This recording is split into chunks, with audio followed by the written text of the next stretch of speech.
segala cinta kami, kebaikan yang Kau berikan Tuhan bagi hidup kami tidak akan sia-siakan.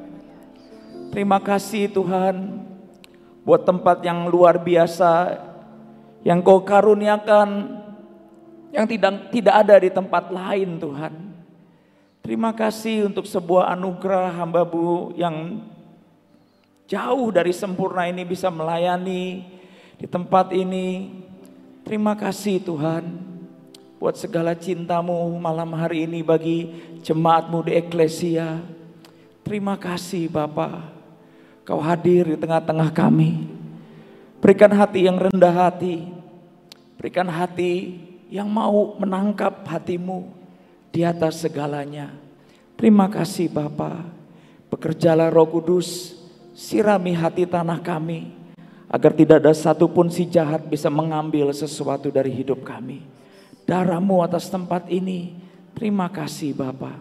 Di dalam nama Tuhan Yesus hamba-Mu berdoa, segala kemuliaan hanya bagi-Mu Tuhan, hanya bagi-Mu selama-lamanya. Di dalam nama Tuhan Yesus kami berdoa. Amin, amin dan amin. Haleluya. Beri tepuk tangan yang besar buat Tuhan. Haleluya. Saudara yang muda-muda jangan sampai kalah sama gembala saudara, Ibu Nani. Saudara tadi semangat sekali. Ya, yang muda-muda harus beri yang terbaik lagi buat Tuhan malam hari ini. Berapa banyak anak muda yang hadir hari ini?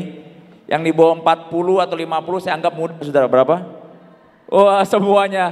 Beri tepuk tangan buat Tuhan dan buat semua tim hari ini yang melayani. Terima kasih. Terima kasih sekali lagi buat Ibu Nani. Sudah dengan kerendahan hati mengundang hamba Tuhan seperti saya. Terima kasih, saya bersyukur bisa hadir di, kalau saya sebut Eklesia Taman Tuhan. Tadi tim saya pada kesana dulu untuk berdoa, untuk menyaksikan dan merekam beberapa hal, dibagiin ke Overcomer, dan salam kasih dari Overcomer buat Eklesia. Buat kami saudara seperti keluarga sendiri, dan apa yang Tuhan kerjakan di tengah-tengah saudara is amazing dan luar biasa. Saya berharap saudara benar-benar menghargainya. Amin. Kadang-kadang barang berharga yang di depan mata, kalau Anda nggak punya sikap hati yang benar, jadi barangnya biasa. Tapi kalau saudara, kita yang jauh-jauh melihatnya luar biasa. Jangan sampai yang terbaik diambil. Amin. Biar saudara mengalami yang terbaik. Nah, hari ini saya akan ditaruh Tuhan. Sekali lagi saya selalu berbicara soal hatinya. Saya bawa beberapa buku. Kalau saya katakan sekali lagi, saya tidak mencoba marketing. Cuman buku ini mengubah hidup saya. Kemarin saya baru meeting sama leader di gereja kami. Saya berkata, pada waktu Tuhan menyatakan hatinya, one day kalau saya pulang saya bisa tenang. Karena saya sudah tidak lagi menebak-nebak ikut Tuhan dan hatinya tuh seperti apa sih. Saya di titik mengalami berjalan bersama Tuhan di dalam masa-masa dibersihkan dan diremukan. Diremukan dari apa saudara? Diremukan dari diri sendiri. Dulu apa yang saya anggap untung ternyata rugi. Kalau saya tetap kejar itu di hadapan Tuhan seperti Paulus. Saudara, buku hatinya adalah buku perjalanan rohani gereja kami untuk dibagikan sebenarnya ke banyak leader dan gembala. Buat saya buku ini adalah sebuah cermin hati, di mana hati kita hari ini di dalam Tuhan. Karena seringkali penyakit hati itu seringkali menimpa sama anak-anak Tuhan yang sudah melayani Tuhan lama tapi banyak pengetahuan. Tapi kurang mengenal Dia. Itu penyakit saudara, termasuk saya hari ini. Amin. Nah, saya akan bagikan apa yang Tuhan taruh di hati saya. Kita buka sebentar di 1 Timotius 6 ayat 11 dengan cepat. Kalau boleh jujur, selama saya 31 tahun ikut Tuhan, saya paling gak suka khotbah ini. Karena khotbah ini bisa flip atau flop, atau bisa membuat berkata, saya nggak butuh itu, atau ngantuk. Karena saya pernah mengalami titik khotbah ini saudara. Coba kita lihat sebentar di 1 Timotius 6 ayat 11. Mungkin kurang menarik, tapi ini akan membuat saudara di ujung garis hidup saudara, Tuhan tersenyum sama saudara. Toh bukankah itu goal kita? Amin. Nah, kita lihat seperti apa belajar menyenangkan hati Tuhan. Otot seperti apa, otot rohani apa yang Tuhan mau bangun di eklesia yang saya bisa tambahkan sedikit hari ini. 1 Timotius 6 ayat 11, tetapi engkau manusia Allah, jauhilah semuanya itu. Kejarlah keadilan, ibadah, kesetiaan, kasih, kesabaran, dan kelembutan. Enak gak ngejar itu saudara? Paling gak enak. Nah di terjemahan lagi dikatakan lain. Nah ini yang saya alami selama kurang lebih proses permukaan saya 30 tahun sama 4 tahun Heaven Invasion di gereja kami. Keluarlah buku ini, buku ini ditulis oleh berbagai macam pendoa yang masih muda. Jadi kumpulan. Jadi mereka nggak rundingan akan menulis buku. Tiba-tiba Tuhan memberikan sebuah perjalanan ilahi bagi gereja kami, di mana pernyataan hatinya disuruh tulis seperti Paulus, seperti kitab Wahyu disuruh tulis dan terus dibagikan ke banyak orang. Dan saya berkata, setiap saya baca buku ini baru tiga bab, setiap saya di perjalanan, di pesawat, di mobil, dimanapun, saya nggak kuat. Ternyata hati Tuhan itu punya bobot. Dan saya berkata, Tuhan, saya baru ngerti arti kata Paulus dari semua rasul. Saya yang paling hina, saya baru ngerti. Dulu saya cuma sekedar, oh iya, kayaknya hina. Tapi kan udah gak buat dosa gitu loh. Tapi ternyata Tuhan melihat jauh, menguji hati dan batin. Nangkep ya saudara, karena penyakit hati itu seringkali gak kelihatan sama teman kiri kanan. Dibukanya pas apa? Di pengadilan Kristus. Nah itu yang menakutkan. Makanya kemarin saya bilang sama tim saya, pada waktu saya mengalami Heaven Invasion ini bukan masalah mukjizat. You name it, 4 tahun ini gereja kami mengalami mukjizat yang tidak masuk akal. Tidak masuk akal. Dari soal kesembuhan, hari Rabu kemarin 90 kesembuhan secara total instan terjadi di sel group. Dan saya pun gak hadir. Diabetes, stroke, kista, tumor, radang paru-paru, akibat kemoterapi udah puluhan tahun. Dan begitu banyak. Kemandulan. Itu saya pikir itu yang paling hebat. Ternyata di atas itu, ini yang Tuhan berkata, kejar ini nak. Makanya saya berdoa, one day Anda harus menangkap bukan yang di luar, tapi yang di dalam. Amin. Nah, di buku hatinya ini pada waktu saya kemarin ngobrol di Zoom sama beberapa leader, saya bilang begini, pada waktu saya baca buku ini sampai hari ini, sampai sekolah minggu juga semua kami satu gereja baca, karena buat kami ini adalah harta hati Tuhan yang indah sekali. Sehingga kami nggak perlu lagi menebak hati Tuhan itu seperti apa sih. Karena Tuhan sendiri yang ngomong, ini loh hatiku. Sama seperti Petrus diajak ngomong sama Tuhan di pantai. Itu kan personal encounter dan itu yang mahal. Sebelum Yesus mengajak ngobrol pribadi, Petrus berkata apa? Mati buat Yesus, aku bisa. Betul gak saudara? Dia potong, dia kuping para beberapa perwira yang ingin menangkap Yesus. Dia berkata, aku yang paling besar, mereka berebut. Sampai Tuhan mengajak ngobrol pribadi di pantai pertemuan itu. Jadi kalau di penglihatan biasanya Tuhan menceritakan hatinya itu di pantai pertemuan. Seperti firman Tuhan yang katakan di mana Petrus, di mana Tuhan Yesus habis makan ikan, dia ngobrol dengan Petrus, do you love me? Dan di situ proses permukaan hati Petrus terjadi. 3,5 tahun side by side sama Yesus nggak membuat Petrus itu kenal Yesus. Itu yang saya takutkan dalam hidup saya. Saya bagiin firman, tapi saya orang yang terakhir yang kecolongan tanda kutip mengenal hatinya. Saya tahu ada begitu banyak khotbah yang lebih dahsyat, tapi biarkan saya hamba 1 talenta ini mengambil satu bagian untuk melengkapi eklesia malam hari ini. Yang disebut kasih. Ini bagian yang iblis takutkan orang Kristen punya. Kalau saya boleh jujur, hari ini saya melayani karena apa? Duit atau kasih saya kepada Tuhan dan Ibu Nani dan eklesia?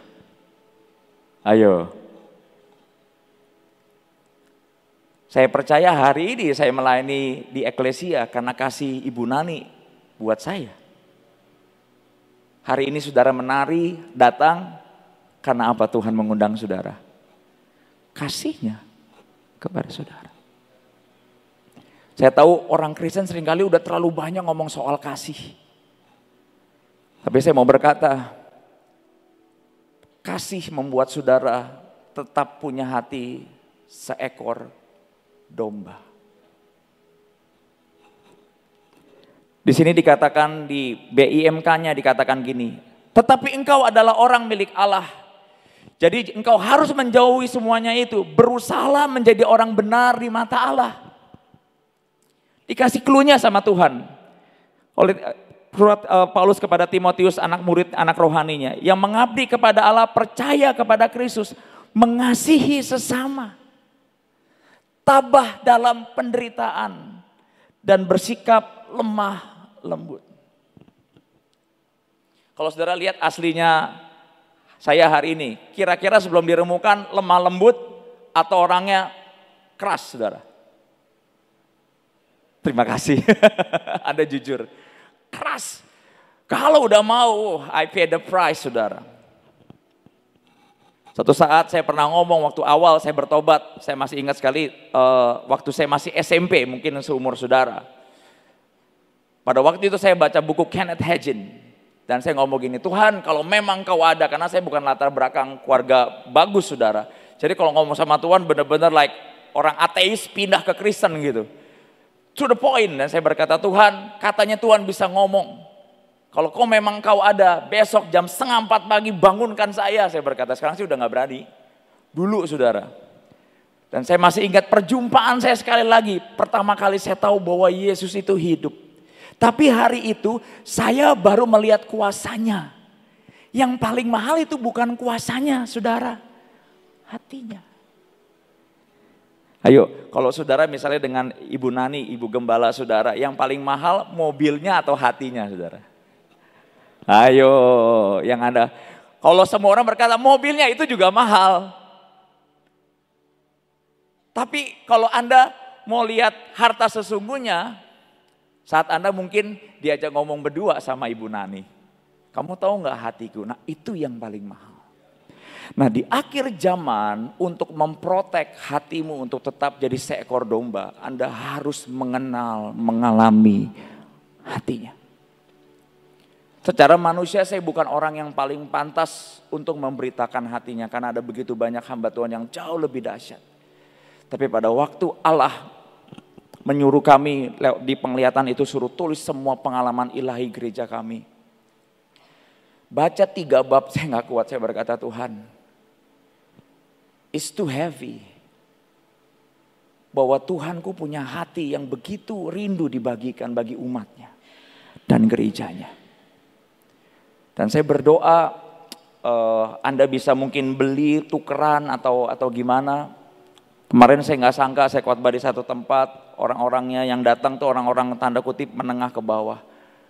Buku kami dihabisin, bukan artinya dibeli semua. Makanya jangan pernah lihat orang dari luarnya saudara. Kadang-kadang yang luarnya kaya tapi pelitnya setengah hidup saudara. Tapi ada orang yang pakai kantong kresek, wah royalnya buat Tuhan dahsyat. Amin. Kejarlah kasih, nah, pelan-pelan saudara, oke? Nah kita buka sekali lagi. Saya minta sebuah yang kita alami di Vision kemarin yang terjadi. Kalau saudara mau belajar kenal cintanya Tuhan, Anda harus kenal ini. Dan ini membuat saya hancur saat saya berkhotbah dan saya di rumah pada waktu saya baca penglihatan. Ini terjadi 2-3 minggu lalu di kebaktian XO kami. Waktu itu Tuhan suruh altar call. Nah saya akan tuntun saudara biar saudara benar-benar belajar meraba hatinya. Kalau Anda berkenalan, berjumpa dengan Tuhan, Anda gak bisa banyak ngomong. Cuman satu, remuk, bertobat, hancur. Dulu saya kalau nangis, cuman kalau mungkin zaman dulu ya saudara, cuman kalau ada masalah atau gak punya uang. Sekarang, tiap minggu, gak bisa ngapain, cuma bisa duduk menangis. Kenapa Pastor Berry bisa sampai menangis? Cara Tuhan lihat saya itu yang gak masuk akal. Kenapa saudara bisa pengen mati-matian buat Yesus? Bukan karena dikasih mobil, dikasih usaha sukses. Saat dia melihat engkau dan kamu lihat, kok Tuhan, orang seperti aku kau cintai begitu rupa. Itu yang ngubah saya. Nah, minggu lalu kami diajarin Tuhan sebuah pelajaran yang indah sekali. Pada waktu itu seperti kebaktian sepertinya ada altar call. Dan Tuhan berkata begini di dalam sebuah penglihatan. Dan kitab Yoel benar-benar terjadi di akhir zaman ini. Benar-benar terjadi. Literal, sangat nyata. Mungkin kalau Anda berkata seperti apa? Kurang lebih seperti taman Tuhan hari ini kan terjadi apa? Darah Tuhan mengalir begitu banyak. Dan di kota Cirebon,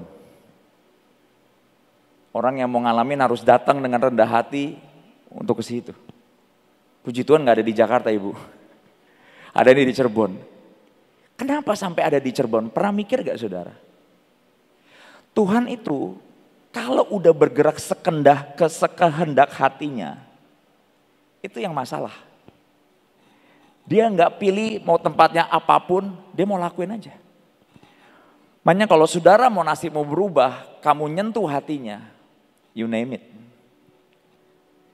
Pada waktu saya awal jadi gembala, saudara, saya tuh sampai titik numpang di rumah orang untuk bisa hidup karena gak punya rumah. Selama 15 tahun bangun gereja, Tuhan ngomong begini, kamu gak boleh khotbah di gereja-gereja terlalu sering.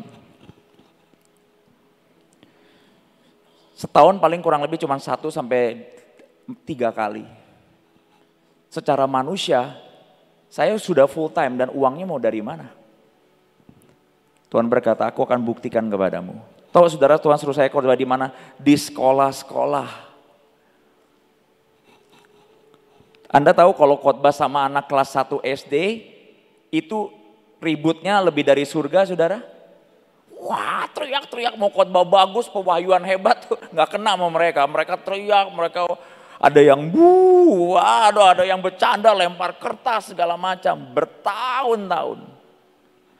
Tuhan berkata gini, aku mau lepasin semua karuniamu. 15 tahun menunggu Tuhan. Khotbah di sekolah-sekolah. Kalau di sekolah-sekolah bisa terkenal nggak saudara? Mana bisa.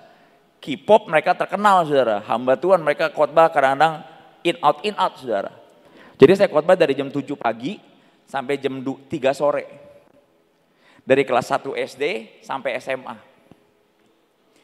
Itu rasanya roh dan jiwa mau pisah. Capek, khotbah gak ada yang dengerin tiap minggu. Dapat duit. Tapi kemarin Tuhan ngomong ke saya berkata begini, kamu lihat hidupmu hari ini. Orang yang punya ribuan jam khotbah, berkatku kepadamu melebihi mereka. Tuhan tuh luar biasa. Makanya eklesia ini saya lihat mengalami Tuhan bekerja sekehendak hatinya. Itu yang paling mahal yang Anda harus jaga.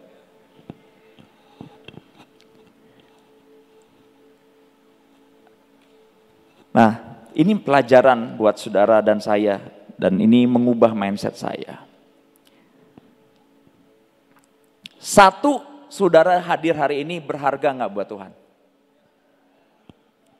Kita taunya berharga. Tapi untuk masuk ke sini harus Tuhan kasih tahu kan. Seperti apa berharganya, betul gak saudara? Biar saudara tuh bisa datang dengan rasa dicintai. Pertama kali Heaven Invasion terjadi di gereja kami, malaikat Gabriel kasih sebuah notes tulisan dikatakan gini, hai hamba yang dikasihi, yang dicintai dan berkenan. Wah. Dia nggak ngomong, hai berapa jemaatmu, gimana khotbahmu. Dan Tuhan berkata begini, lewat malaikatnya, engkau dikasihi, dicintai dan berkenan. 3 perkataan itu nutup semua kekuatan neraka. Kalau engkau lagi doanya nggak dijawab, disangkanya Tuhan lagi sensi nggak sama kamu? Kok yang situ udah diberkati, yang saya belum? Nah, 3 kata ini dari Elohim menutup semua kekuatan neraka loh. Saat Anda hari ini sedang menunggu jawaban doa, menunggu uang tanda kutip diberkati, menunggu terobosan, apa yang Anda harus menyelimuti hatimu? Kamu dikasihi, kamu dicintai, kamu berkenan. Kalau 3 perkataan ini tidak membungkus Yusuf, saya yakin Yusuf dalam 3-14 tahun udah meninggalkan Tuhan. Anda berpikir Yusuf berapa kali dapat penglihatan? Kurang lebih cuma sekali di umur masih muda, kurang lebih 16-17 tahun. Sisanya Tuhan pernah ngomong? Enggak. Tapi berkali-kali Alkitab katakan dia anak yang paling dikasih. Jadi minggu depan kalau Anda datang dari parkiran udah ngomongnya gini, wah aku dicintai, dikasihi dan berkenan. Walaupun masih sedikit tipis kantongnya, aku dikasihi, dicintai, berkenan. Masih bodoh khotbahnya atau usahanya belum terobosan, jawaban doanya belum selesai, belum ngalamin jawaban doa dari Tuhan, aku dikasihi, dicintai dan berkenan. Kalau itu menyelimuti hatimu, setan susah masuk dalam hidupmu. Anehnya pada waktu malaikat Gabriel turun dalam sebuah vision yang jelas itu, dia nggak berkata kamu diberkati, enggak. Kamu dicintai, dikasih dan berkenan. Ada ayatnya, Yesus pertama kali dia di Sungai Yordan, langit terbuka, apa yang dikatakan? Engkau anak yang dikasih, kepadanya laku berkenan. Dari sekarang, walaupun di depan saya cuma 1 talenta, saya aman. Karena yang nyelimutin itu. Ada amin? Penting loh, ini untuk menjadi secure. Karena di depan dengan adanya media, Anda tanpa sadar, setan suruh mendorong saudara untuk apa? Bersaing. Mungkin di sini nggak ada, di Jakarta banyak saudara. Dekat kami ada 4 gereja saudara. Dan kadang-kadang mungkin parkirnya bisa berebutan.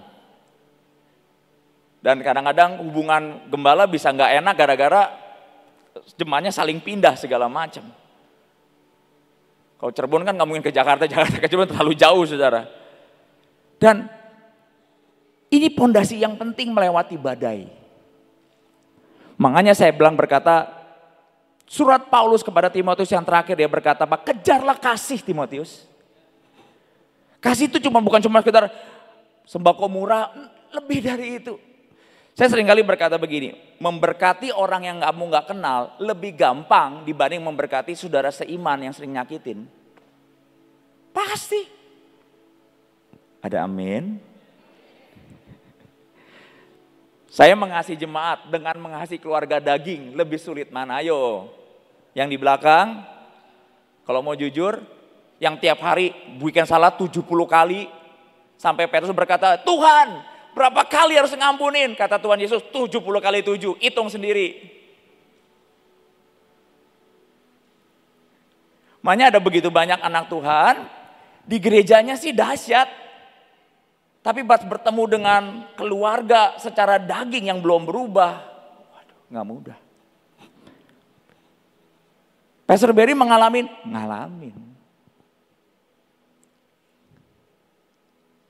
Loh kalau saya ngalamin berarti sudah ada harapan dong saudara. Berarti Anda normal.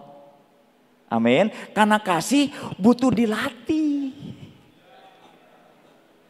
Gak ada roh kasih, tiba-tiba kamu lihat orang yang nyakitin kamu tersenyum.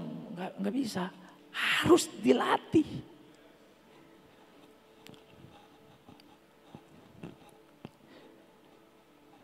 Caranya gimana Pastor? Pertama harus tahu kamu dicintai, dikasihi dan berkenan. Sehingga setan gak bisa masuk ke hatimu seperti dia masuk ke Yudas. Lalu sekarang saya mau berkata, kamu kira Yudas merasa dicintai Tuhan gak? Kalau dia merasa dikasihi Tuhan, dia gak akan jual Tuhannya. Mungkin gak kamu menjual orang yang kamu kasihi dan tahu orang itu mengasihi kamu? Gak mungkin. Tahu apa yang bisa membungkus ketamakan di hati kita akan dunia? Pada waktu kamu tahu bagaimana cintanya Tuhan bagi kamu. Tahu kenapa anak muda kamu bisa menyerahin hidupmu 100.000% buat Yesus? Kalau kamu tahu bagaimana Yesus mencintai kamu serius. Dan suara surga itu Anda harus pegang sampai garis akhir. Kadang-kadang pada waktu saya menunggu jawaban doa, menunggu berkat, jutaan suara neraka berkata, kapan kok Tuhan tega? Kok gak berubah? Kan udah pelayanan. Katanya setan itu kan bapak pendusta. Nah kalau Tuhan Yesus pada waktu dia hidup di muka bumi gak dibungkus Tuhan, Bapa mencintai dia. Saya yakin dia gak akan mau mati di kayu salib. Dia tahu karena Bapa mencintai dia. Sekalipun Alkitab katakan orang meludahi dia, menampar dia, merobek janggutnya, menjambak kepalanya. Alkitab katakan dilemparin batu, mau didorong ke jurang. Ada sesuatu yang ngebungkus hati Tuhan. Dia berkata apa? Bapa dan aku adalah satu. Bapa mengasihi aku. Kapan dia dengar itu? Awal dia dibaptis. Satu perkataan surga will change the game of your life. Karena kalau ini nggak kuat, Alkitab katakan kamu gampang diombang-ambingkan. Nah, kalau Tuhan sampai nggak jawab doamu sampai hari matimu, percaya nggak bahwa dia tetap sebenarnya mencintaimu? Prakteknya nggak mudah. Contoh kecil saudara, para anak-anak rohani saya yang mendapat penglihatan anugerah khusus oleh Tuhan. Kemarin hari Rabu 90 kesembuhan khusus terjadi di gereja. Nah pendoanya sendiri nggak disembuhin Tuhan. Mana datanya? Saya tulis di sini 90 kesembuhan yang terjadi. Saya sebagai gembala bisa ngomong apa? Cuman satu, engkau dikasihi, engkau dicintai, engkau berkenan. Mungkin kayaknya simple, tapi di tengah badai kamu butuh suara Bapa ini. Bapa di surga. Makanya Alkitab katakan warisan Paulus kepada Timotius, dia ngomong, Timotius kejar kasih.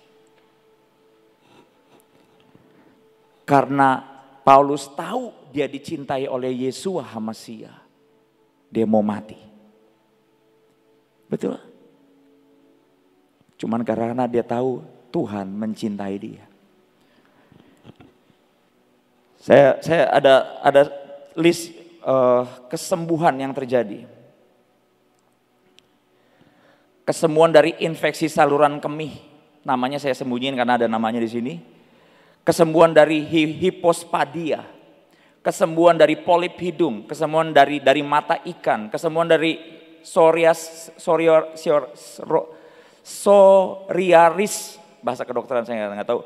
Kesembuhan dari kista, kesembuhan dari keputihan, kesembuhan dari telinga kanan yang sulit mendengar, kesembuhan dari asam urat, kesembuhan dari rahim retrofleksi. Karena ini semua dicek dokter semuanya. Kesembuhan dari miom pada kehamilan, alergi kulit kepala, kanker hidung. Nah yang kemarin yang terjadi diabetes. Kesembuhan dari gendang telinga, dari sinus, iritasi mata.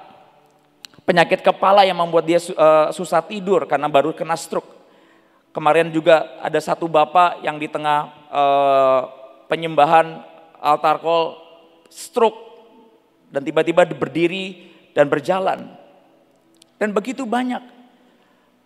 Luka bocor di usus, batu ginjal, batu empedu, sakit ispa, dan semuanya yang tidak masuk akal. Tapi pada waktu saya berjumpa dengan Tuhan, gereja kami ngalamin ini, kenapa Tuhan lakuin ini? Engkau dikasihi, engkau dicintai, dan engkau berkenan.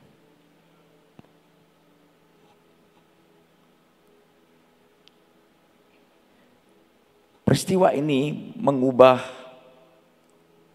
yang penglihatan altar call. Just stay here. Ini. Ya. 2 minggu lalu saya baru belajar lagi tentang belas kasihan Tuhan. Itu ngubah saya. Karena gini, kalau Anda nggak ngerti ini benar-benar, Anda sulit mengasihi. Bagaimana kamu berikan kasih dan belas kasihan kepada orang kalau kamu nggak ngalamin? How can you tell them? Gak bisa kan? Gak bisa. Buat saya ini mahal loh. Mengalami kasih Tuhan dan belas kasihan Tuhan kepada saudara dan saya mahal.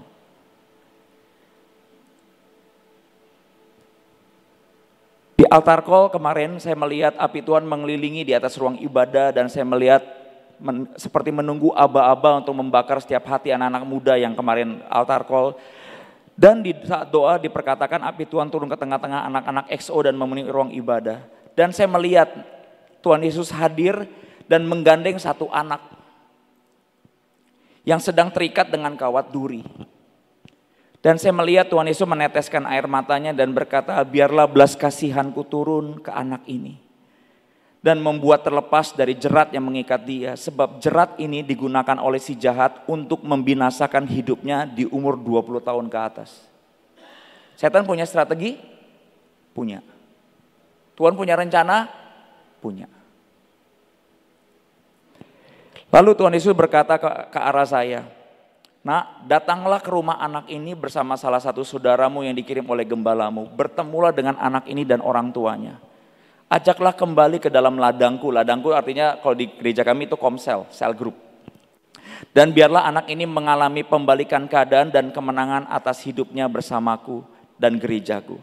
Biarlah belas kasihanku mengalir di dalam hidupnya. Namanya ada di sini ditulis, cuman saya sembunyiin. Lalu saya tanya kepada ketua sel grupnya, kenapa anak ini bisa sampai keluar di penglihatan? Saya bilang. Lalu dia cerita, Pastor, bulan lalu, 2 bulan lalu, anak ini nyolong uang gereja. Jadi orang lagi kebaktian tiap minggu, anak ini baru umur 9 tahun. Jadi bukan umur 25, baru 9 tahun. Jadi setiap orang lengah, dompetnya diambil. Kurang lebih udah kekumpul berapa juta lah saudara. Dan akhirnya anak ini gak ke gereja lagi karena ketahuan. Nah di altar call hari itu, kenapa mata saya tanda kutip hati saya remuk dan baru ngerti another level of his mercy. Di altar call itu anak itu gak hadir. Karena udah 2 bulan gak ke gereja. Jadi benarlah firman Tuhan yang berkata, aku mencari 1 jiwa itu benar. Di tengah altar call, bukan yang orang altar call yang keluar di penglihatan. Orang yang gak ke gereja 2 bulan lalu yang nyolong uang gereja. Yang disuruh Tuhan datangin. Pas saya baca itu saya nangis di ranjang. Dan saya berkata, apalagi saudara yang hari ini mungkin pelayanan doanya belum dijawab. Maling aja Tuhan cari. Maling tanda kutip umur 9 tahun.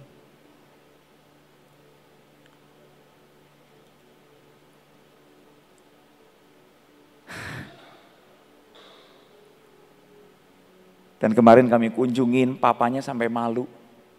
Dan kami berkata, gak apa-apa Pak, bawa aja anaknya ke gereja. 9 tahun. Dan Tuhan berkata, kalau tidak dibawa ke gereja kembali, di umur 20 tahun ke depan, iblis akan ngebinasain masa depan anak ini. Makanya saya berkata, gereja itu mahal. Ini mahal nih. Gedung yang Tuhan kasih bagi saudara ini mahal. Tapi yang lebih mahal adalah coba nanti pulang atau minggu depan ajak makan Ibu Nani. Suruh cerita soal iman beliau. Itu lebih mahal. Ini kan mahal. Tapi iman itu jauh lebih mahal. Yang buat saya nggak habis pikir adalah begini. Yang Tuhan tunjukin di gereja kami bukan cuma sekedar penglihatan yang spektakuler. Tapi hatinya. Di tengah altar call, penglihatannya adalah maling yang 2 bulan lalu udah gak ke gereja.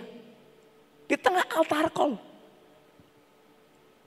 Apalagi saudara yang hari ini ikut Tuhan sudah lama. Bagaimana mungkin Tuhan lupa sama saudara?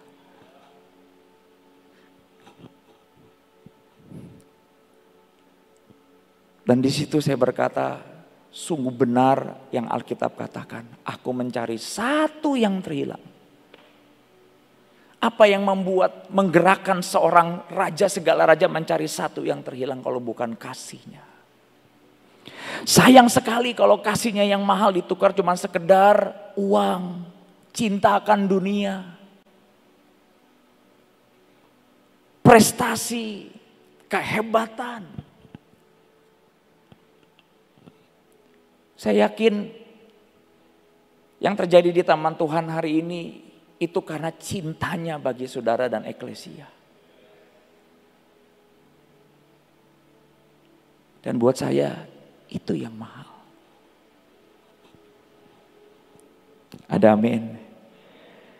Nah, kita coba belajar sesuatu saudara. Jadi minggu depan mau rajin atau mau di rumah? Dicari Tuhan loh minggu depan.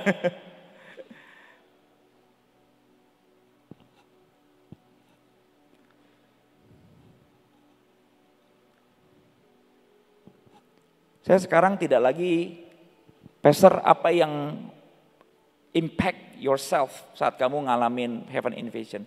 Saya tidak lagi melihat jiwa itu 99. Saya melihat jiwa itu 1.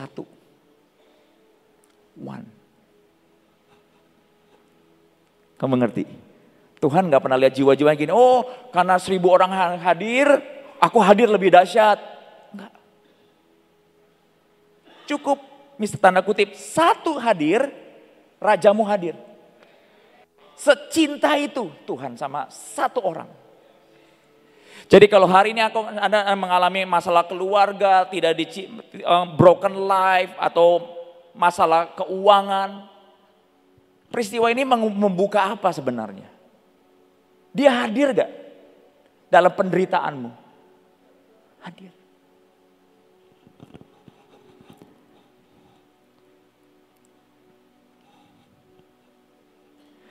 Pada waktu gembala saya yang waktu saya masih SD meninggal karena kanker tenggorokan. 5 tahun sampai 10 tahun lebih kalau salah. 5 tahun lebih. Kansernya udah sampai ke sini, sampai dia gak bisa ngomong. Dan di hari matinya beliau terus memuji Tuhan. Pada waktu saya berdoa, tiba-tiba Tuhan kasih sebuah vision. Tuhan berkata begini, nak, kamu mau tahu sejak kapan aku hadir dalam hidupmu? Jadi saya bertobat tuh umur 14 tahun. Sebelum itu saya pikir ya udah saya anak terhilang, Tuhan gak tahu, Tuhan gak ada dan Tuhan gak ngerasain. Pada waktu saya berdoa dan saya lihat sebuah film di depan saya tentang masa lalu saya di mana dia hadir. Jadi pada waktu umur 5 tahun, how to explain ya untuk saudara bisa nangkep belas kasihan ini penting buat pelayanan soalnya. Karena tanpa pelayanan, tanpa belas kasihan yang Tuhan kasih ini, Anda akan kehilangan kasih mula-mula one day. Karena kegiatan gereja kan makin banyak seringkali, betul ya. Kamu mulai, kok gak berasa ya? Ini penting loh. Tanda kutip ilmu kungfu yang ini penting buat saudara dan saya. Karena biasanya penyakit kehilangan kasih mula-mula ini kepada orang-orang yang tanda kutip sudah melihat terlalu banyak. Dan di meja doa saya punya meja doa, saya doa, pas waktu itu saya lihat film, ternyata pada waktu umur 7 tahun, saya melihat Tuhan itu membawa saya ke satu hamba Tuhan, GKI hari itu. Jadi saya tuh ngontrak di kontrakan kecil, saya numpang di rumah tante dan om saya. Ternyata beberapa dari kontrakan tersebut ada seorang hamba Tuhan yang suka menginjil dan suka ngajakin anak kecil sama keluarganya, sama anak-anaknya hamba Tuhan itu doa pagi. Nah saya masih umur kurang lebih 5 tahun. Anak umur 5 tahun diajak doa pagi ngapain? Dan kalau doa pagi diketokin, ayo Berry, ikut doa mau om. Saya nggak ngerti. Nah di penglihatan tersebut saya lihat Tuhan itu nuntun hamba Tuhan itu ketemuin saya. Jadi ternyata Tuhan yang gerakin. Nah saya pindah kontrakan, saya tuh pindah kontrakan udah gak kehitung berapa puluh kali lah pokoknya. Kontrakan yang wah udah yang kumuh-kumuh lah saudara. Dan saya dibawa Tuhan lagi pas saya pindah ke satu daerah di daerah Ciledug saudara, saya numpang lagi di keluarga yang lain karena ya udah pokoknya saya digilir untuk pindah-pindah, dititipin segala macam. Datanglah Tuhan mengirimkan bapak yang lain. Nah bapak pendeta yang kena kanker tenggorokan itu. Tahu apa yang terjadi? Karena saya nggak punya bapak, keluarga saya broken life, broken home semuanya. Tuhan kirimin bapak di surga lewat tangan orang ini. Jadi umur saya 9 sampai 10 tahun, Tuhan kirimin bapak ini untuk berkata, ayo ke gereja lagi. Karena keluarga kami nggak ada yang ke gereja sama sekali, bukan keluarga Kristen. Udah kacau balau lah pokoknya. Ternyata Tuhan menjangkau saya lewat bapak pendeta kedua ini. Tahu apa yang terjadi? Diajak saya main bulu tangkis setiap sore. Uniknya, Tuhan di penglihatan itu bertanya, nak apa yang kamu rasain pas kamu main bulu tangkis sama hambaku ini? Aku merasa senang. Nah itu aku yang kirimin. Aku kirimkan kasih Bapak kepada gembala pendeta ini buat kamu. Yang kamu gak sadar. Jadi setiap pulang sekolah saya tuh nungguin untuk main bulu tangkis sama Bapak pendeta ini. Karena Bapak pendeta ini gak punya anak pria buat main bulu tangkis. Jadi saya yang diajak terus. Kelas 4 SD saya masih ingat sekali. Tiap sore main bulu tangkis. Saya pindah lagi karena harus dititipin ke tempat lain lagi. Dan umur 14 tahun saya mulai bertobat. Dititipin lagi sama di keluarga yang lain, saya numpang lagi di daerah Jakarta Pusat. Dan pada waktu di sekolah saya masih ingat, saya dengar Tuhan audible. Mulai hari ini, call me Father. Kaget saya. Hari itu belum ada YouTube. 14 tahun. Di telinga seperti angin di sebelah kiri saya. Ternyata itu cintanya Tuhan. Sekalipun Anda dulu belum bertobat, dia ada di situ. Ngerti maksud saya? Kenapa saya harus ngomong kesaksian ini? Supaya saudara pulang ada yang ngebungkus hatimu. Di tengah penantian, di tengah kemiskinan, di tengah belum ngalamin banyak hal. Kamu tahu betapa Tuhan mencintai kamu.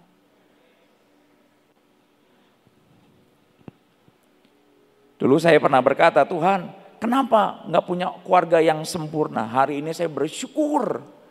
Saya dipungut, kalau gak dipungut Tuhan.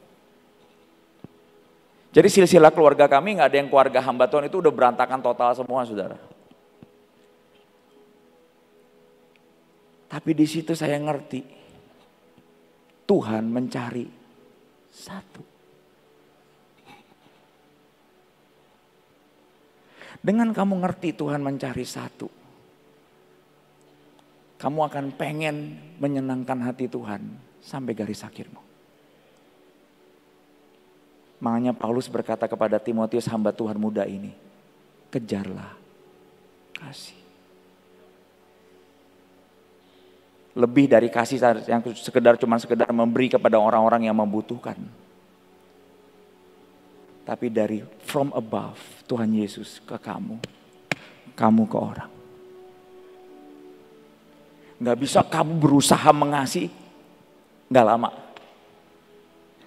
Ada amin. Tapi kalau from above masuk ke sini.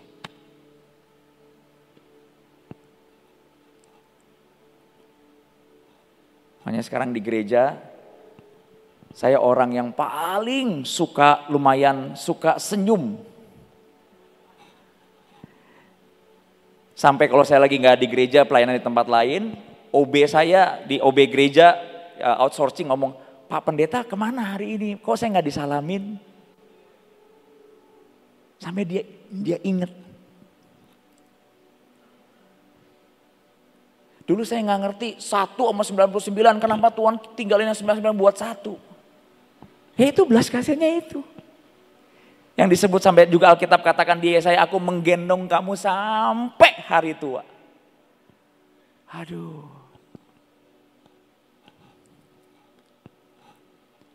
Coba kita belajar sesuatu di Efesus 4. Haleluya. Kasih Tuhan memang gak pernah masuk akal. It doesn't make sense. Dengan aku dicintai, dikasihi dan berkenan itu ngebungkus hidupmu. Pengejaranmu akan dunia mulai turun.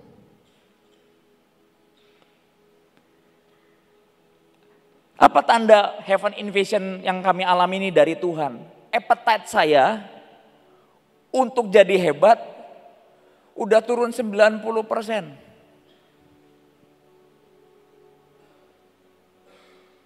Jadi buat saya punya jemaat 1000 sama punya jemaat 1 nggak ada bedanya. Karena peristiwa altar call kemarin ngebuka mata saya. Yang dicari itu bukan orang donatur loh. Orang yang maling uang gereja 2 bulan lalu yang nggak datang dicari Tuhan.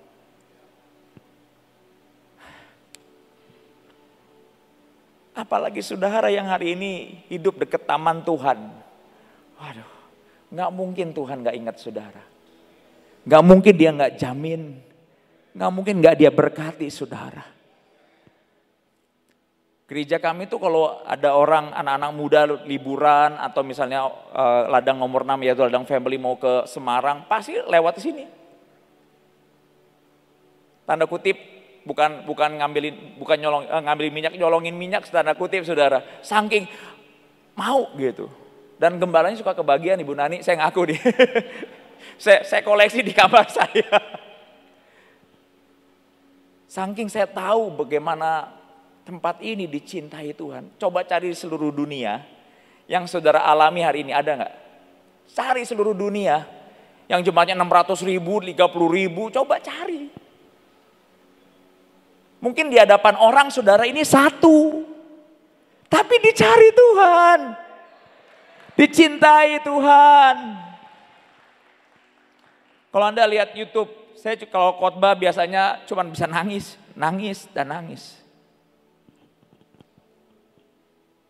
Kalau Tuhan tidak selamatkan saya bisa jadi kambing saudara. Karena persaingan tanda kutip gereja di Jakarta itu gak mudah. Sangat gak mudah. Tuhan simpen saya 15 tahun di sekolah doang saudara. Secara manusia saya berkata gimana gereja bisa bertumbuh gak ada yang kenal saya.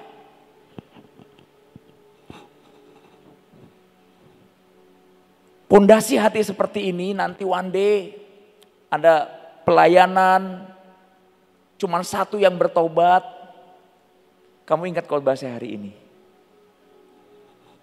Amin. Kamu akan berkata, puji Tuhan 1 bertobat. Karena kalau biasa saudara udah pelayanan rame, hatimu kadang-kadang suka kepotong. Ya Tuhan cuma 200 yang datang. Loh, kata Tuhan gak penting itu. 1 orang aja bersorak-sorai di satu surga. Anda harus kembali ke punya hati yang sederhana seperti anak kecil. Coba kalau Anda punya anak, Anda biasain anak Anda sebulan sekali dikasih mainan, mainannya udah 1000 numpuk di gudang, gak ada rasanya. Betul gak? Ayo yang biasa hari ini easy to come, easy to get, anak-anak yang orang tuamu wealthy. Tapi coba saudara, suruh anak jalanan dikasih penghapus 1 aja, nangis mereka. Berebutan. Kadang-kadang Tuhan harus balikin kita lagi punya mental lapar kayak begitu saudara. Supaya Anda menghargai yang di depan saudara ini mahal.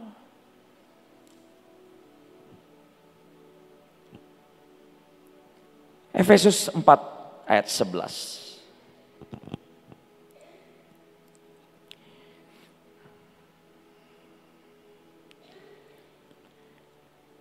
Kenapa penting sekali dikatakan begini ayat 1. Aku menasihatkan kamu, aku orang yang dipenjarakan karena Tuhan. Saya percaya ada orang mau dipenjara sama Tuhan bukan karena diperintah Tuhan. Karena dijumpai oleh Tuhan. Remember the peristiwa Emmaus? Itu buka otaknya Paulus atau ngeremukkan hati Paulus. Kok pembunuh kayak saya engkau temui di Emmaus? Untuk saudara bisa melayani Tuhan sampai garis akhir, Anda harus punya benih pertama ini, di mana engkau diambil. Kalau Anda udah lupa, Anda akan mulai menyembah Tuhan ngasal. Setiap saya direndahin orang, saya cuma ingat satu, ingatlah akan aku, kata Tuhan di Ibrani 11 atau 12. Aku yang menahan perbantahan sehebat ini.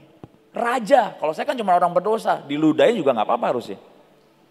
Raja mau diludahin, dicabik, Alkitab katakan janggutnya ditarik, ditimpukin batu. Dan berkata, kalau memang kau Allah, mana kau Tuhan gak tolong. Wah, saya berkata, Yesus kau luar biasa. Makanya Anda berkata, Pastor saya udah 15 tahun ikut Tuhan. Jangan-jangan baru cuman nyampainya di sini.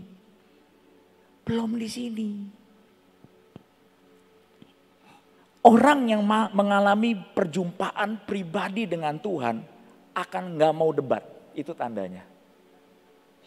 Makanya Alkitab katakan, enyahlah dari perbantahan omong pengetahuan.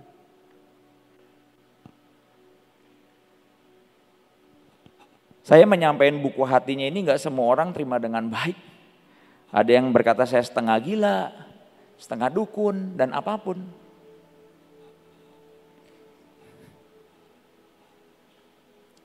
Suatu saat Tuhan membuka hatinya dan dia berkata, kamu mau tahu apa yang ada di hatiku nak? Pas dibuka, bendera Indonesia. Ini adalah negara yang kupilih kata Tuhan untuk revival terakhir. Yang akan menyambut anak domba datang kedua kali. Tapi kata Tuhan, apa yang bisa sampai ke titik ini? Tuhan berkata, persatu. Saudara, saya tuh paling agak kurang interest kalau ada hamba Tuhan di zaman itu, saudara, di zaman saya belum ngalamin permukaan, ngomong soal persatuan. Karena saya tahu gak mungkin satu. Setuju apa setuju saudara? Punya anak 2 aja susah kalau bersatu, satu mainan bisa berebutan. Iri-irian. Apalagi kalau hubungan dengan duit. Ada ayat di Alkitab soalnya, nanti saya akan bacain buat saudara. Kita nih bertengkar tanda kutip karena sebenarnya karena apa yang benefit kita keganggu sama orang. Dan suatu saat saya diajak makan sama satu hamba Tuhan besar sekali. Di mata saya besar, di mata dunia besar lah saudara. Saya diajak makan di Hotel Mulia, beliau ulang tahun. Lalu saya dipanggil, dia berkata, bisa gak kamu datang? Nah hamba Tuhan ini sebelum ke titik ini itu wah, bayangin saudara, saya dijemput pakai Rolls Royce saudara. Diberkati luar biasa. Nah sebelum beliau meninggal, beliau ajak saya makan, ngobrol hati ke hati. Dia bilang begini, Barry, kamu mau tahu apa yang saya belum selesaikan di ujung hidup saya? Mempersatukan gereja. Pas saya dengar itu, daging saya ngomong gini, terserahlah. Ini ngaku dosa saya. Dalam hati saya ngomong gini, percaya nggak saudara, kejahatan itu bukan di luar, tapi apa yang ngomong di sini. Do you know that? Alkitab katakan dari hati keluar percabulan, keserakahan, iri hati dan semua dari sini. Penghalang berkatmu apa? Ya ini. Yang kalau orang khotbah ngomong dibalikinnya di sini. Makanya nggak dapat benih terbaik, diambil setan. Setiap kamu nggak rendah hati dengar firman, diambil setan. Diambil setan. Sehingga di depan kamu nggak punya senjata. Nah dia ngomong sambil nangis. Ini kalau saya sebutin orangnya sudah pasti tahu orangnya. Mau nggak kamu ikut saya ke seluruh Indonesia, bantu saya untuk khotbah persatuan gereja-gereja.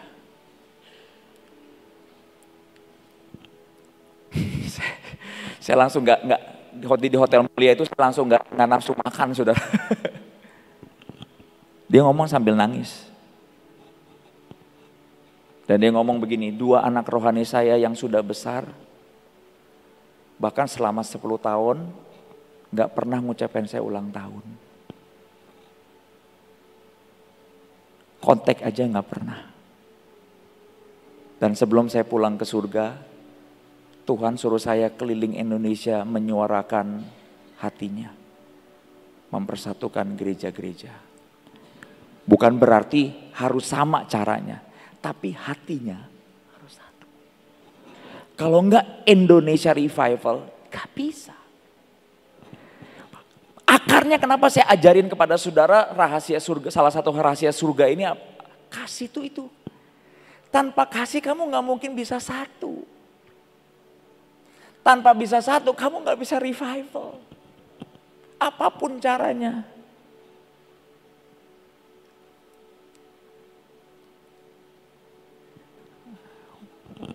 Halo. Saya udah coba itu.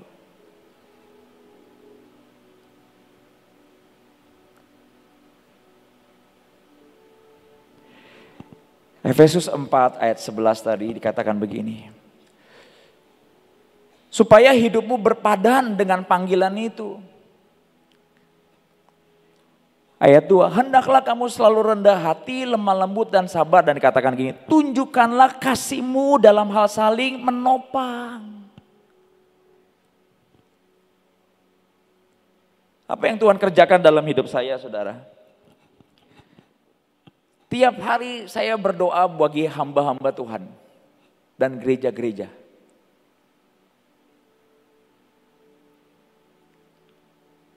Termasuk saya sebut tanda kutip banyak gereja.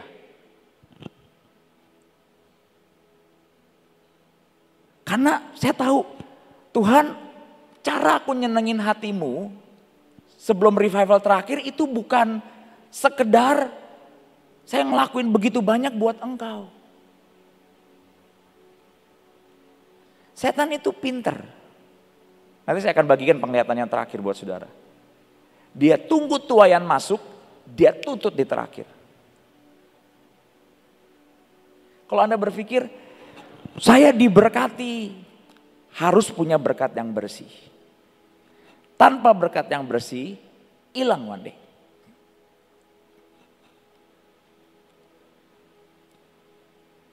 Nah, saudara,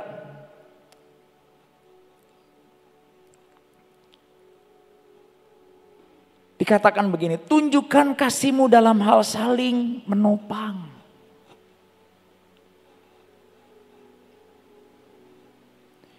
Kemarin Tuhan uji hati saya, saudara. Saya disuruh datang ke satu hamba Tuhan bawa buku ini.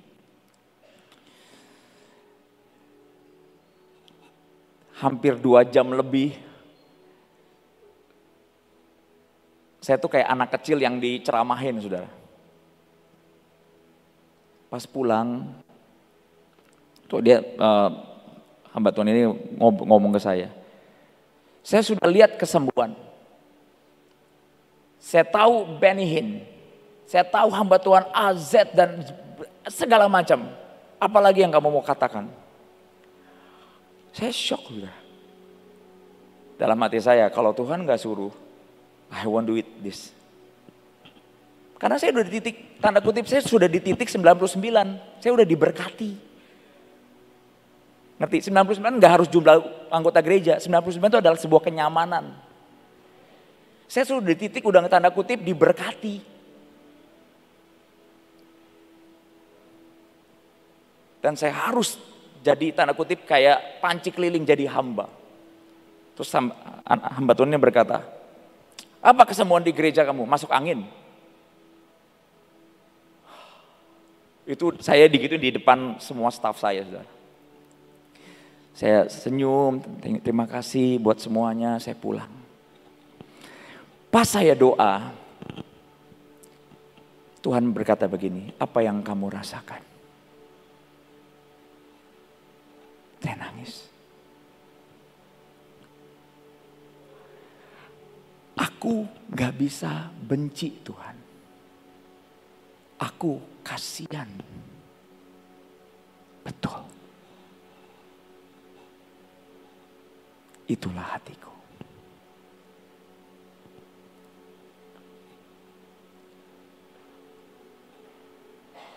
Tuhan berkata, nak, setiap engkau ditolak, bukan engkau yang ditolak, tapi aku. Makanya saya kagum dengan jujur dengan Ibu Nani mau kasih kesempatan hamba Tuhan satu talenta seperti saya.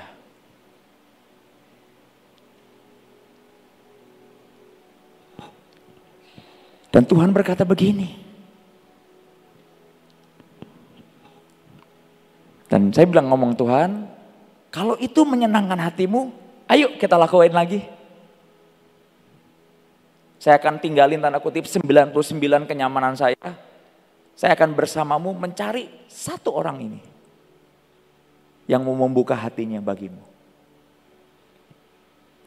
Saudara ngadapin jemaat sama orang yang selevel, yang udah ngerti Tuhan segala macam beda loh.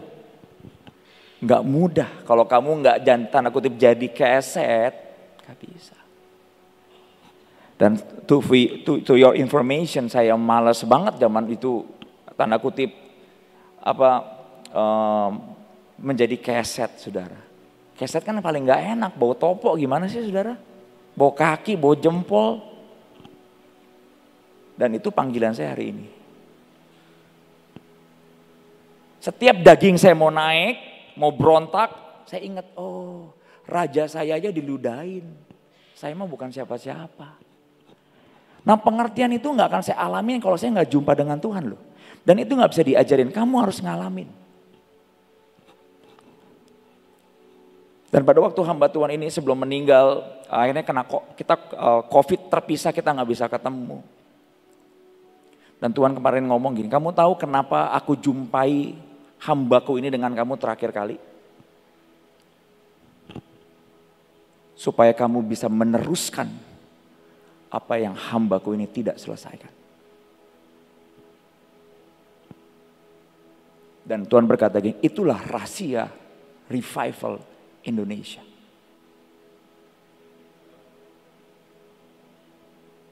Anda boleh gak percaya. Tapi saya sungguh benar-benar mengalami ini. Saya percaya dimulailah dari overcomer dengan keluarga saya di Eklesia. Sampai revival besar terjadi bagi Indonesia. Dan di sini dikatakan ayat 3, berusahalah memelihara kesatuan roh oleh ikatan damai sejahtera. Mungkin secara fisik saya nggak ketemu saudara atau keluarga di Eklesia atau gereja lain yang hari ini bersama-sama sepakat buat Indonesia. Kita nggak ketemu tiap, tapi secara roh kita nggak ada asumsi. Setiap saya mikir Eklesia, saya mikir tentang Ibu Nani, saya mikir semua yang benar, yang suci, yang mulia sampai ke situ, kesatuan roh. Kadang-kadang kita pernah ngalamin dengan saudara ketemu tapi pikirannya udah kemana-mana. Dia kan begitu, gereja apa nih? Kok nggak ngerti, kok kurang rohani. Nah itunya harus dipotong. Baru yang di sini bisa connect. Jadi setiap saya kalau diundang gereja, Saya nggak ada lagi berpikir, gereja ini kurang ada Tuhan, itu nggak ada lagi. Buat saya kalau situ sakit, saya sakit. Situ diberkati, saya yang loncat. Nah untuk ke titik sikap hati kesatuan roh itu, saya butuh dilatih Tuhan perembukan bertahun-tahun. Ujungnya karunia yang saya punya untuk Tuhan dipersembahin di mezbah Tuhan buat revival terakhir. Eklesia ujungnya apa? Buat kebangunan rohani sebelum Tuhan datang kedua kali. Kalau kita punya kesatuan roh seperti itu, roh penghakiman gak bisa menghancurkan gereja. Ujungnya saya akan balik ke debu kok. Apa yang debu? Paulus berkata, janganlah bodoh. Kamu berkata golongan Apolos, Paulus. Siapa yang beri pertumbuhan kalau Tuhan gak gerak dan memberikan pertumbuhan? Gak ada. Siapa overcomer, siapa eklesia kalau bukan Tuhan yang memberikan anugerah seperti yang luar biasa Anda alami? Gak ada. Kita cuma bejana tanah, keep remember that.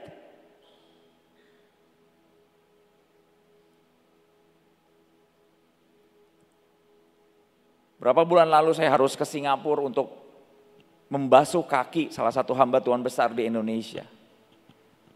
Yang secara manusia saya tahu mungkin beliau nggak terlalu setuju dengan banyak hal. Saya harus datang basuh kaki beliau. Wow. Nah pastor apa sih yang membuat pastor mau melakukan kegilaan kayak begitu? Aku dikasihi, aku dicintai, aku berkenan. Jadi saat orang memperlakukan saya atau saudara mistreatment atau melakukan sesuatu yang kamu gak suka, hatimu tuh ada yang ngebungkus. Sehingga setan gak bisa masuk. Coba pada waktu Yudas mau menjual Yesus, dia pakai hadiah surga itu. Yudas, kamu dicintai, kamu dikasih, kamu berkenan. Tega gak dia jual Yesus? Tidak mungkin. Ini kan juru selamatku.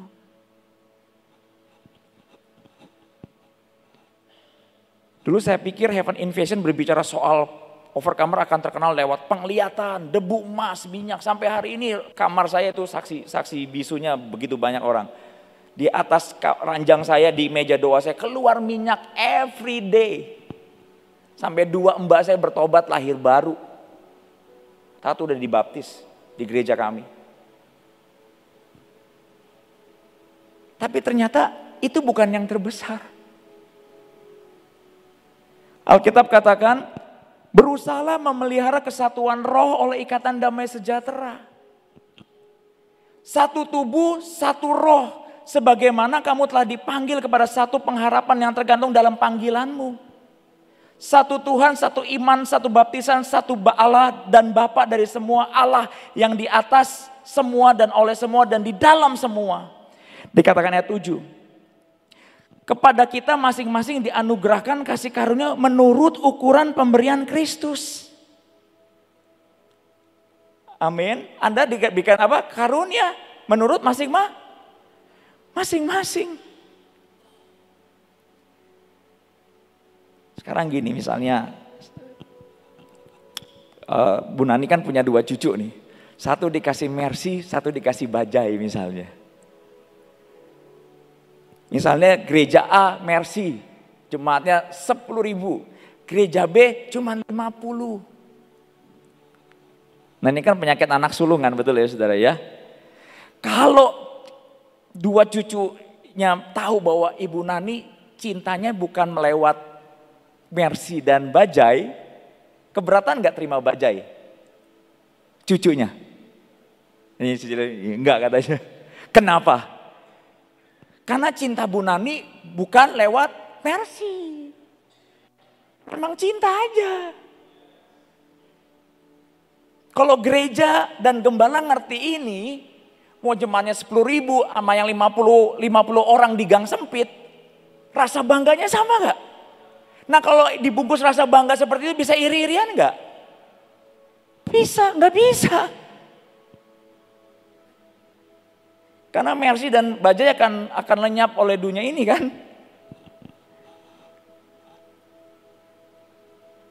Nangkap masuk analoginya. Jadi kalau kiri kananmu lebih berduit sama kamu yang belum berduit, perasaannya harusnya sama nggak? Nggak ada si miskin si kaya kan? Kenapa? Karena Bapa di surga kasihnya bukan lewat duit.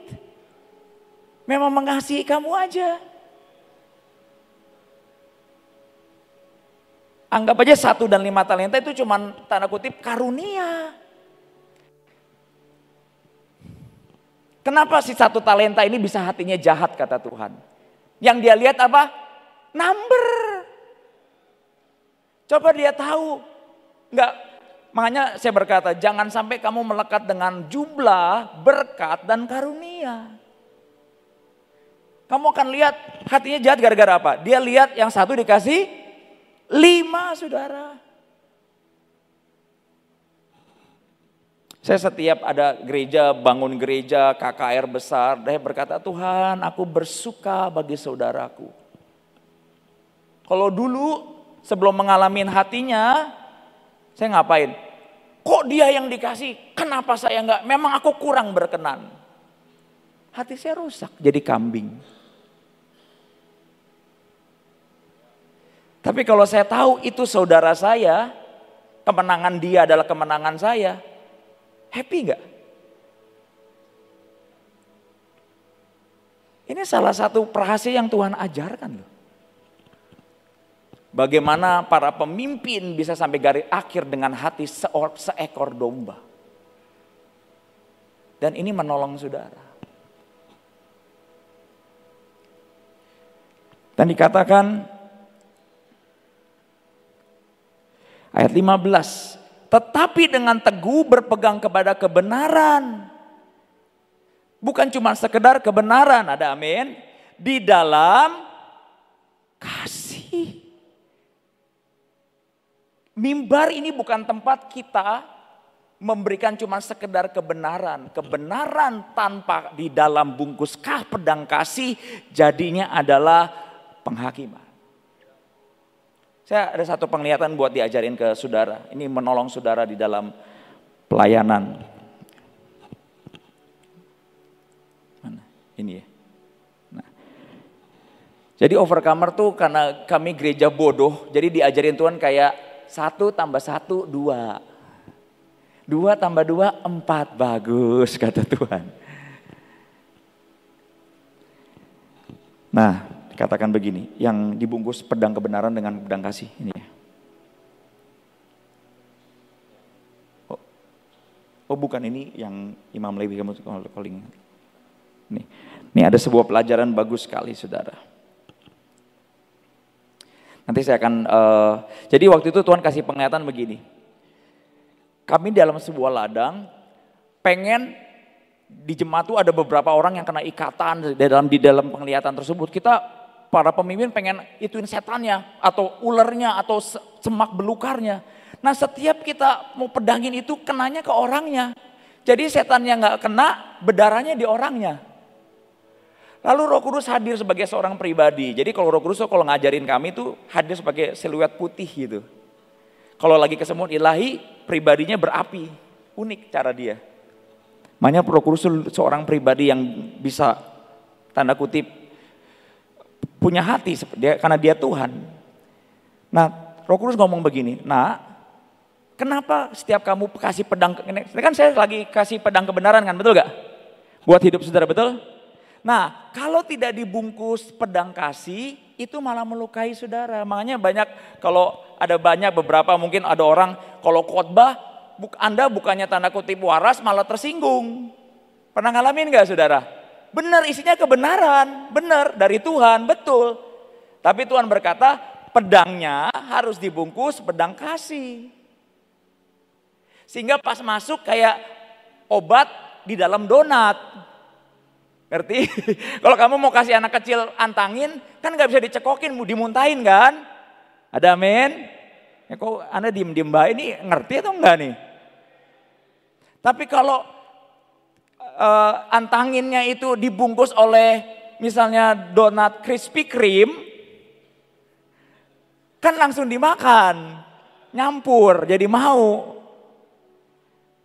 Nah kasih itu sepenting itu. Nah Tuhan berkata, nak mulai hari ini kalau kamu menyampaikan kebenaran harus dibungkus kasih. Supaya setan tidak mengambil kebenaran untuk menipu orang yang mendengarkan. Amin. Itu kenapa saya balik lagi ke awal. Betapa pentingnya setiap saudara punya satu bungkus di hatimu. Kamu dikasihi, dicintai dan berkenan. Kalau ini ngebungkus anak sulung gak mungkin pisah dari bapaknya. Setuju gak?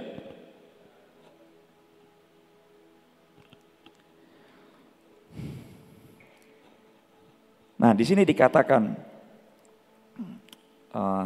di Efesus 4 ayat 16 lagi, just open the Bible here. Ya, ini open. Yang Efesus tadi. Yes. Ya.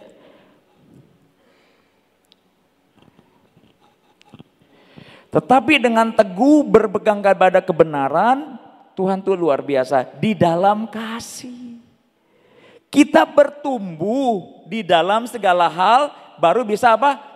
Ke arah Yesus.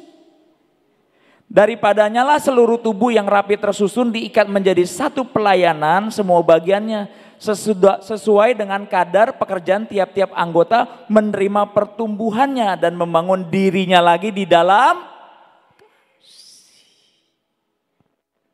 Kenapa ada banyak orang berantem? Karena membangun dirinya di atas jumlah. Saya punya 99 kata Tuhan, aku gak keberatan loh ninggalin 99. Demi satu. Jangan-jangan Tuhan hadirnya di sekolah minggu tadi yang anak kecil teriak-teriakan saudara. Nangkap saudara. Kalau yang 99-nya tidak di dalam kasih. Saya pada waktu diajarin Tuhan ini buat saudara, saya berkata Tuhan, ini khotbah gak keren. Karena kasih itu seringkali membutuhkan rasa sakit.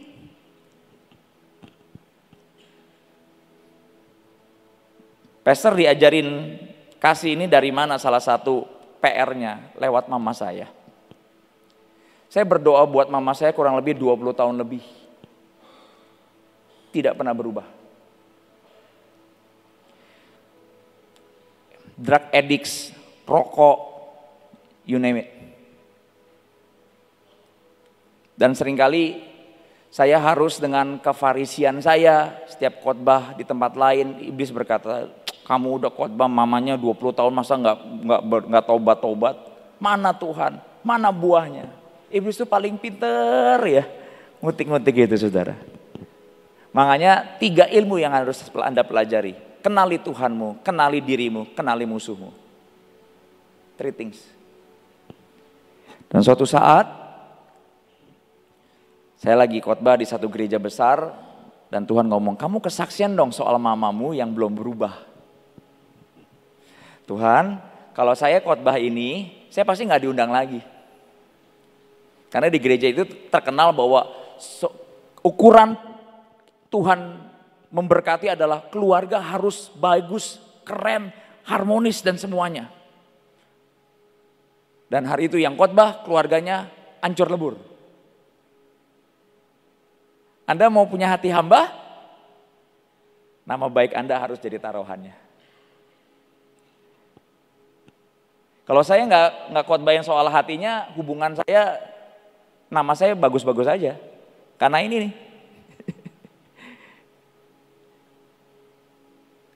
Bahkan beberapa hamba Tuhan yang dulu kenal nggak mau ketemu karena ini. Mereka dengar rumor dan segala macam. Tapi saya berkata Tuhan nggak apa-apalah. Kalau buat engkau tersenyum jadi keset, sikat. Tapi kebenaran harus dibungkus dengan kasih. Yang susah bagiin kebenarannya atau ngebungkus dengan kasihnya. Itu yang paling sulit. Makanya banyak orang tidak suka khotbah kasih. Karena karena kasih itu nggak bisa dibeli, harus dibangun. Di sini ada nggak yang olahraga? Di sini yang olahraga, gym, tenis atau bulu tangkis. Skill itu bisa dibeli atau harus dilatih. Even punya uang 2M, saya mau beli dong otot, mana bisa.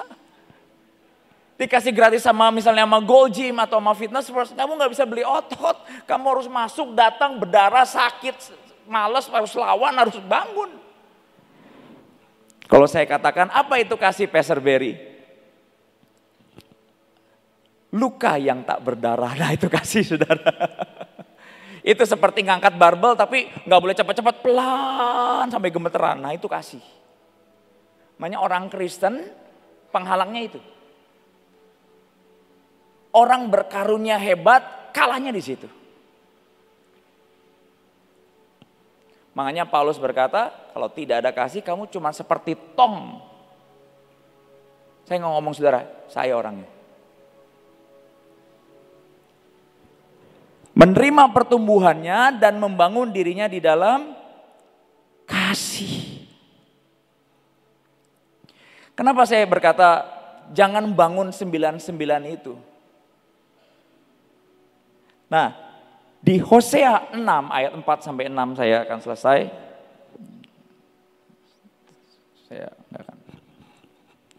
Saya suka kalau khotbah nggak banyak, belum semuanya, jadi bisa pakai 2 kali kebaktian gitu saudara, 3 kali bisa dipakai di Overcomer nanti.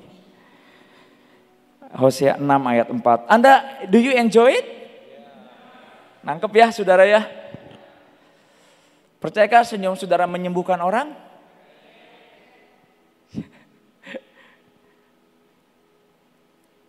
Hosea 6 ayat 4 sampai 6. Sekali lagi ada Tuhan ngomong berkata begini, indah sekali. Ayat 3, marilah kita berusaha untuk sungguh-sungguh mengenal Tuhan. Nah caranya gimana Pastor? Ia pasti akan datang kepada kita seperti datangnya fajar. Dan seperti hujan yang membasahi bumi pada akhir musim. Nah kurang lebih Heaven Invasion tuh kayak gitu. Saya minta Tuhan, aku pengen kenal Engkau. Nah dia datang kayak fajar. Tapi saya pikir cuman sekedar lewat debu emas, lewat malaikat, penglihatan yang dahsyat. Ternyata lebih di atas itu ada sesuatu yang di atas itu. Ayat 4 di BIMK-nya berkata begini. Tetapi Tuhan berkata, hai Israel dan Yehuda, aku harus berbuat apa dengan kamu? Cintamu kepadaku cepat hilang. Seperti kabut atau embun di pagi hari itu. Itu sebabnya aku mengutus nabi-nabiku untuk menyampaikan kepadamu keputusanku bahwa kamu harus dihukum dan dibinasakan. Yang aku inginkan dari kamu sudah terang dan jelas, Alkitab katakan. Aku lebih suka kamu mengenal aku dan selalu mengasihi aku daripada kamu membakar korban bakaran dan korban kepadaku. Nah di terjemahan lainnya dikatakan begini. Di Inggrisnya saya akan bacain buat saudara. Are you ready? Ya. Katakan gini. Hosea 6 ayat 6 yang tadi dikatakan begini.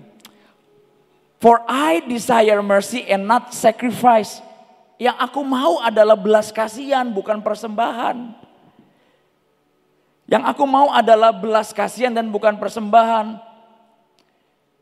Dan aku mau engkau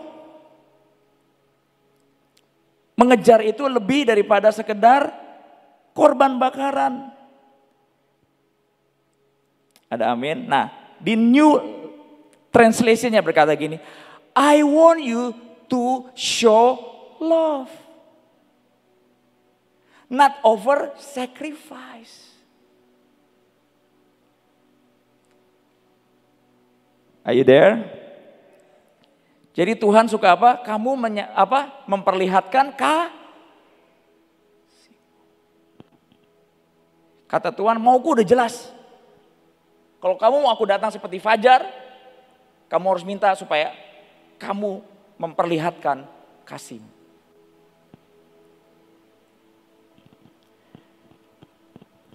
Nah, saudara, penglihatan yang tadi saya akan bacain buat mereka.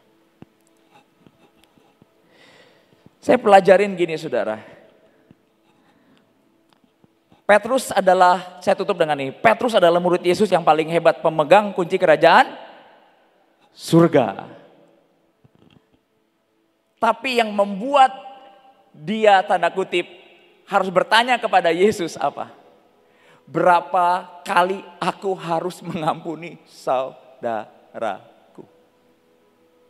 Dan Tuhan berkata 70 kali 7. Saya mau berkata berarti di dalam circle-nya murid Yesus seringkali apa kalau nggak ada Tuhan Yesus? Berantem. Siapa terbesar? Ada yang pakai ibunya. Bilang dong ke Yesus siapa yang terbesar? Padahal itu Yesus sudah mau di dalam perjamuan The Last Supper loh. Masih muridnya yang nanya siapa yang terbesar di kerajaan surga. Dan refleksi muridnya itu terjadi di akhir zaman. Nah makanya Tuhan ajarin begini. Kenapa Tuhan membiarkan 70 kali 7 kesalahan saudara-saudaranya ini dialami Petrus? Supaya Petrus tidak hanya pemegang kunci kerajaan surga. Makanya Petrus yang ditanya di pantai itu dikatakan, do you love me? Dan dia berkata, shepherding my flock. Itu kurangnya Petrus. Kasih. Tanpa 70 kali 7 orang yang menyakiti Petrus, Petrus tidak bisa menggenapi rencana Allah. Do you believe that? Ada di antara saudara dan hidup saya. Tanpa 70 kali 7 pengampunan, kamu gak akan bisa jadi indah di mata Tuhan. Makanya dia tidak tengking, dia tidak cegah. Tuhan berkata, hadapi, ampuni. Makanya saya berkata, mengampuni orang berdosa gampang. Tapi ngampunin orang yang berjalan 30 tahun bersama, 40 tahun yang bersama, udah tahu belangnya masing-masing, tidak gampang. Tapi ternyata Tuhan berkata, hadapi. Mungkin beberapa saudara berkata khotbah saya, apapun lah.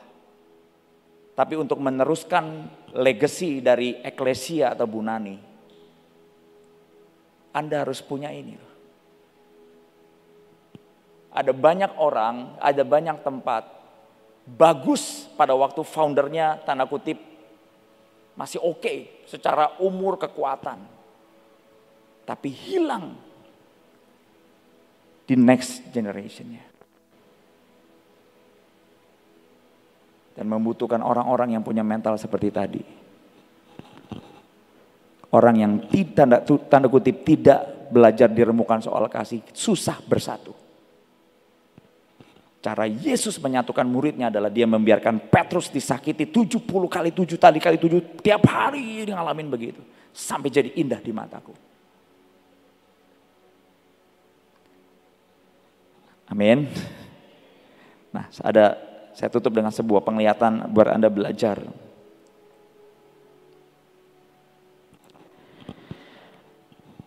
Di penyembahan, di kebaktian kemarin, saya akan singkat. Tuhan Yesus memberikan penglihatan tentang orang Samaria.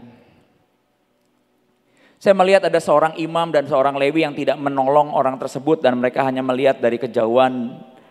Anda ngerti peristiwanya? Nah di penglihatan ini Tuhan kasih simulasinya saudara. Dan orang yang tidak memakai jubah apapun tetapi menolong orang yang terluka ini dan merawatnya.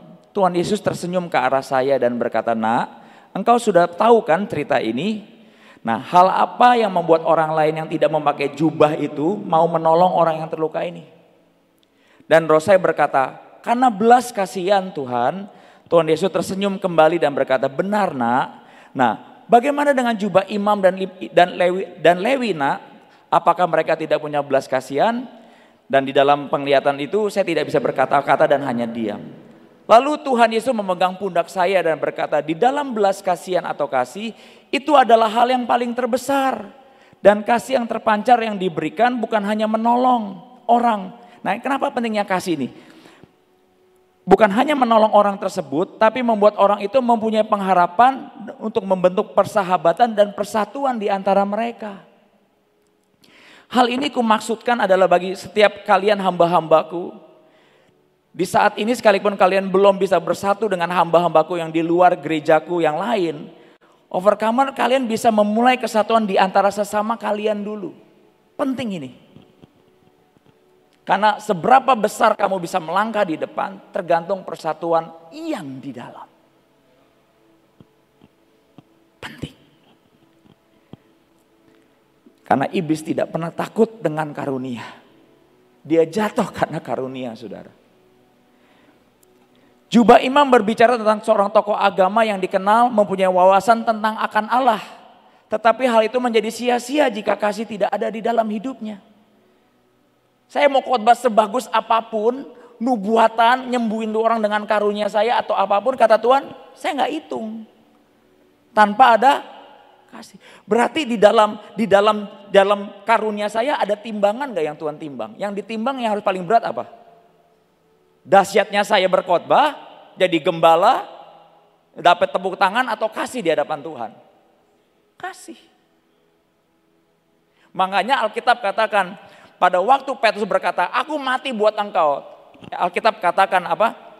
Tuhan Yesus berkata, Simon, Simon, iblis sudah menampi engkau karena mulut dan hatimu beda. Kapan iblis bisa menampi kita, saudara? Pada waktu mulut dan hati kita beda. Apalagi kalau saudara udah dalam jabatan tertentu. Makanya ada banyak pengusaha gagal di masa depan memberi buat Tuhan. Kenapa? Dia berkata, kalau one day kalau udah kaya buat Tuhan, tapi hatinya beda. Itu yang disebut berkat yang kotor. Dan di sini dikatakan begini. Tuhan Yesus membawa saya ke ruang ibadah lagi dan Tuhan Yesus dan di wajah Tuhan Yesus ada bendera Indonesia. Dan begitu pun juga jubah Lewi yang kusebut adalah lambang full time gereja atau pembawa persembahan di gerejaku, pelayan, worshiper semua, saya. Tapi jika tidak ada kasih, dengan apa hatiku dan kasihku bisa dirasakan orang-orang yang belum mengenal aku? Tuhan Yesus membawa saya ke dalam ruang ibadah dan di situ ada bendera Indonesia. Tuhan Yesus berkata, tidak akan ada yang sia-sia jika kalian melakukan semua dengan kasih. Dan Tuhan berkata, bendera Indonesia, dan Tuhan Yesus sambil memegang bendera Indonesia berkata, butuh belas kasihan dan kerinduan yang besar untuk setiap kalian melihat lawatan bagi bangsa Indonesia. Let me explain about this.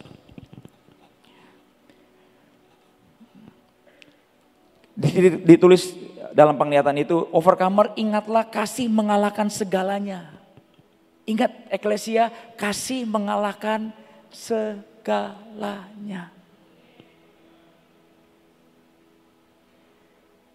Peluklah kasih, cintailah kasih dan berjalanlah di dalam kasih. Saudara, ini yang saudara harus nangkep terakhir. Suatu saat saya ini melihat sedang berdoa, setelah 20 tahun berdoa bagi mama saya hari itu. Saya udah tangking setannya nggak keluar-keluar. Hampir tiap minggu, tiap hari kesurupan. Kalau udah kesurupan, saudara itu sampai tetangga berdatangan. Karena buat kacau sekali. Saya sebagai hamba Tuhan malu. Dosa saya apa ya saya bilang sama Tuhan. Tahu apa yang Tuhan kerjain?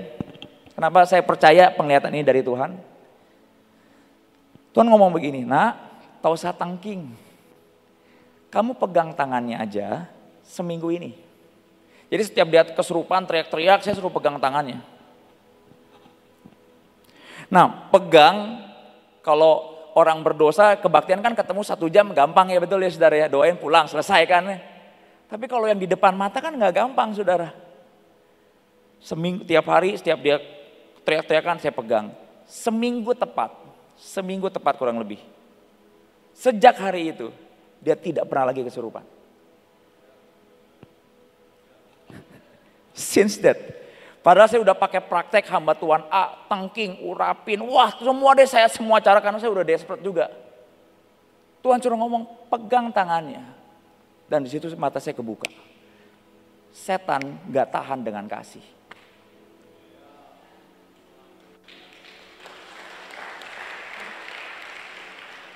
Anda mau tahu rahasia saya hari ini hidup dalam berkat Tuhan? Saya minta ampun sama hamba Tuhan yang saya sakitin. Lagi doa nih. Tuhan berkata gini, nak mau gak aku berkati kamu? Padahal hari itu udah punya rumah bagus. Mau gak aku berkati kamu lebih lagi? Mau Tuhan, datengin hamba Tuhan ini, minta ampun. Saya berkata, oke Tuhan. Setelah saya minta ampun segala macam, gak lama Tuhan berkati luar biasa. Kasih mendatangkan berkat. Makanya ada orang berkata, amin, yes. Tapi kuncinya harus tahu. Salah satunya adalah bukan cuma iman, kasih. Tutup semua Alkitabmu. Terima kasih buat malam hari ini. Saya minta worshiper semua.